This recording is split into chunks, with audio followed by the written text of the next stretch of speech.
हमारा समर्थन था, आगे भी कहेंगे। इस देश के युवा जो 9 तारीख को 9 बजे 9 मिनट तक दिया जलाएंगे, वो इस बात के लिए जलाना चाहते हैं कि हमारे जीवन में तुमने जो अंधकार किया है, हम उस चंद लौ से बताना चाहते हैं कि हम रोशनी ला सकते हैं। ये महज एक लौ होगी, ये मोमबत्ती की लौ होगी, या दीपक की लौ होगी, या टार्च की लौ होगी। ये युवा उसी भगत सिंह के वारिस हैं जो कभी मोमबत्ती जलाने की बात करते हैं तो कल मशाल भी जलाएंगे और आपकी हुकूमत को नेस्तनाबूद करके।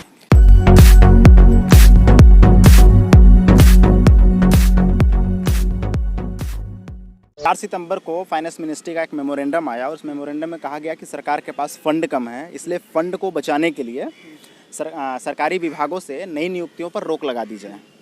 तो सरकारी विभाग जितने हैं इस देश में उनकी नई नियुक्तियों पर रोक लगा दी गई है, ये फाइनेंस मिनिस्ट्री का कहना है। अब हमारा सवाल ये है कि जब सरकार के पास एमएलए खरीदने के लिए पैसे हैं, विजय माल्या, ललित मोदी, मेहुल चौकसी, नीरव मोदी जैसे तमाम भगोड़े जो मोदी के छोटे भाई हैं उनको भगाया गया, उनके बचाने के लिए सरकार के पास पैसे हैं। और लगातार जिस तरह से भ्रष्टाचार बढ़ रहा है, भारतीय जनता पार्टी का जो कार्यालय है वो सुंदर से सुंदर बनता चला जा रहा है, अंबानी को बाकायदा टक्कर दे रहा है। ऐसे दौर में जब जो लोग टैक्स देते हैं, जो छात्र युवा अपने मेहनत से पढ़ाई करते हैं, मतलब उनको नौकरी देने के लिए सरकार के पास फंड नहीं है। मतलब कितनी मूर्खता की बात, वह सरकार जो अदानी अंबानी जैसे तमाम पूंजीपतियों का कर्ज माफ़ कर देती है, हज़ारों करोड़ अरबों करोड़ रुपए कर्ज माफ़ कर देती है, और छात्रों को नौकरी देने के लिए उनके पास फंड नहीं है। हम कहें अगर आपके पास फंड नहीं है इसलिए आप नौकरी नहीं दे सकते हो, तो फिर आप टैक्स किस बात के लिए होते हैं? जिस देश में जो भिखारी है, जो 5 रुपए के कटोरे से जो भीख मांगता है, या जिस कटोरे से भीख मांगता है, या जो बच्चा है जो 50 पैसे का टॉफ़ी लेता है, उसमें भी वो टैक्स देता है। सरकार उनके टैक्स से पलती बलती है और सरकार अचानक में कहती है तुमको नौकरी देने के लिए हमारे पास रोजगार नहीं है। ये वही सरकार है, ये वही नरेंद्र मोदी जिसने बोला था कि हर साल 2 करोड़ युवाओं को रोजगार दिया जाएगा, यानी कि पिछले 6 साल में 12 करोड़ युवा को रोजगार मिलना था। लेकिन तथ्य बताता है कि पिछले 6 सालों में 12 करोड़ लोगों की नौकरियां खत्म हो चुकी है। यानी नरेंद्र मोदी 12 करोड़ लोगों को रोजगार देने के बजाय 12 करोड़ लोगों की नौकरियां खत्म कर चुका है। इस देश का जो प्रधानमंत्री है जो बाकायदा झूठ बोलता है।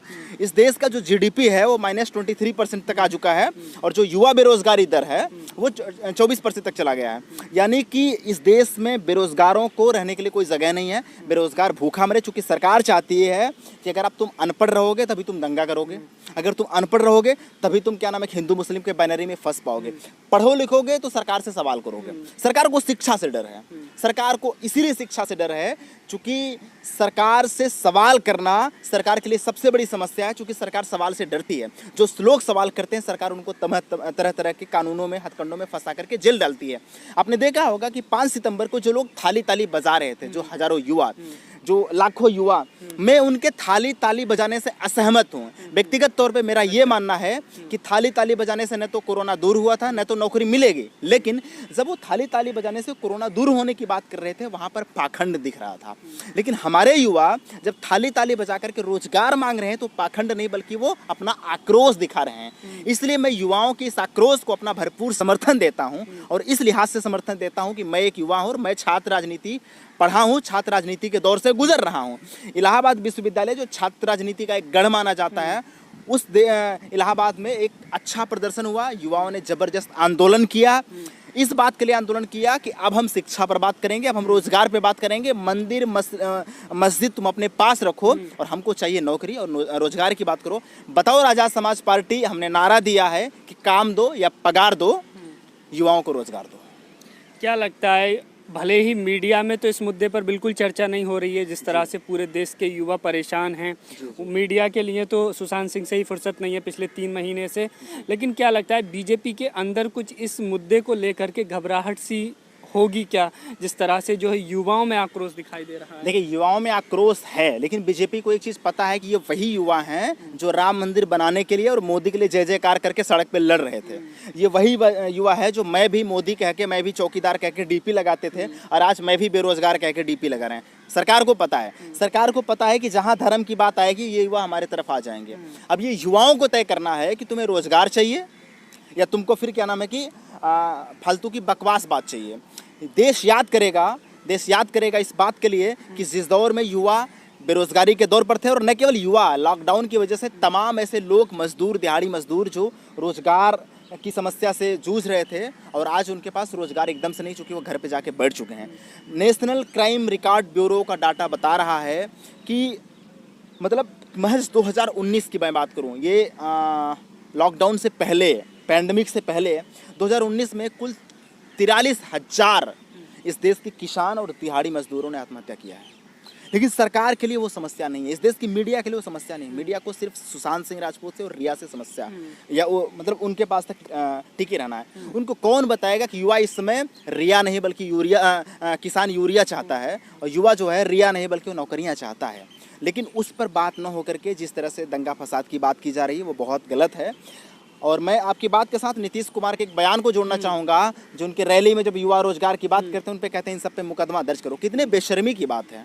मतलब यही शिवराज सिंह चौहान जो एकदम स्वराज हो चुका है और छात्र युवा जब रोजगार की बात कर रहे थे उस पर लाठी चलाता है, उन पर फर्जी मुकदमे दर्ज कराता है। इलाहाबाद में हमारे छात्रों पर फर्जी मुकदमे दर्ज किया गया। तुम मुकदमों के दम पर मतलब सरकार बदल दोगे, मतलब कितनी मूर्खता की बात है। गुजरात सरकार ने नरेंद्र मोदी के खिलाफ लगे हुए कानून को वापस लिया, योगी आदित्यनाथ ने अपने खिलाफ लगे हुए कानून को वापस लिया और वो युवाओं पर कानून थोप रहे हैं, युवाओं पर दंगा फसाद करने का आरोप लगा रहे हैं। यह युवा जो पढ़ लिख करके राजनीति करता है, वह युवा जो आपके लिए लाठी खाया, वह युवा जो हिंदू मुस्लिम करने के लिए लाठी खाया, आज उस सड़क पर है क्योंकि उसको समझ में आ रहा है यार हिंदू मुस्लिम से पेट नहीं भरेगा, चाहिए रोजगार, चाहिए शिक्षा, और सरकार शिक्षा से डर रही है। यही वजह है कि नेशनल एजुकेशन पॉलिसी जिस तरह से आई है, पूरी शिक्षा व्यवस्था का निजीकरण कर दिया गया है। और मुझे अफसोस इस बात का है कि हमारे देश का जो राष्ट्रपति है वो पता नहीं पढ़े लिखे हैं कि नहीं पढ़े लिखे हैं, नेशनल एजुकेशन पॉलिसी पढ़ते हैं कि नहीं पढ़ते हैं, मतलब सिलुकास समाज से हैं लेकिन एकदम दलित बन चुके हैं। और वो कह रहे हैं कि इससे जो है कि आधुनिक सोच बढ़ेगा। मतलब क्या वैदिक सोच को आप आधुनिक सोच किस तरह से कह रहे हैं? वर्ण व्यवस्था जनित इस नेशनल एजुकेशन पॉलिसी को आप मॉडर्नाइजेशन की तरह से पेश कर रहे हो, दुखद है।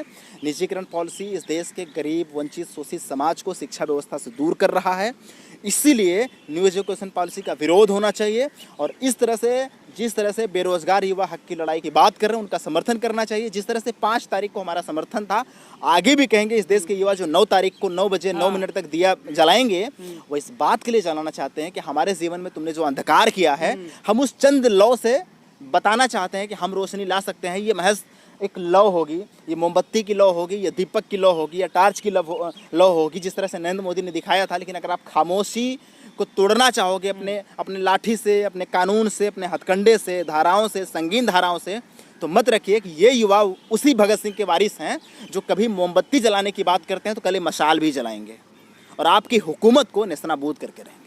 क्या लगता है, आपने जिस तरह से जिक्र किया कि ये वही युवा हैं जो मोदी जी के लिए नारे लगाते थे, जय श्री राम के नारे लगाते थे, लेकिन एक शब्द जो जुमलेबाज मोदी जी के लिए पिछले काफ़ी समय से जो है प्रचलित है, तो क्या अब जो है जो मोदी भक्त भी हैं वो इस जुमलेबाजी को समझने लगे हैं कि सरकार जो है किस तरीके से जो है खोखलापन दिखा रही है? सुशील भाई, भूख तो सबको लगती है ना, भूख तो सबको लगती है ना। अब सवर्ण तमाम के जो लड़के हैं ना, वो सड़क पर संघर्ष नहीं करते, वो सिर्फ लीडरशिप करते हैं। तो मतलब मोदी के नाम पर जो युवा सड़क पे संघर्ष कर रहा था ना, वो SC ST OBC समाज का ही था। जाहिरा तौर पे उनके दिमाग में राष्ट्रवाद का एक चस्का बढ़ा हुआ था कि ये आएगा, वो हो जाएगा, पाकिस्तान डर जाएगा, ये हो जाएगा, तमाम चीज़ें। अब सबको पता है कि पाकिस्तान आंख दिखा रहा है, नेपाल आंख दिखा रहा है, चाइना तो आपके नागरिक को किडनैप करके लेके जा रहा है, बोल रहा है कि तुम बोल कैसे सकते हो, अरुणाचल प्रदेश हमारा है। तब युवाओं को लगने चुका है कि नहीं यार ये एकदम नाकाम प्रधानमंत्री है, निकम्मा प्रधानमंत्री है, इसके अंदर कुछ है नहीं।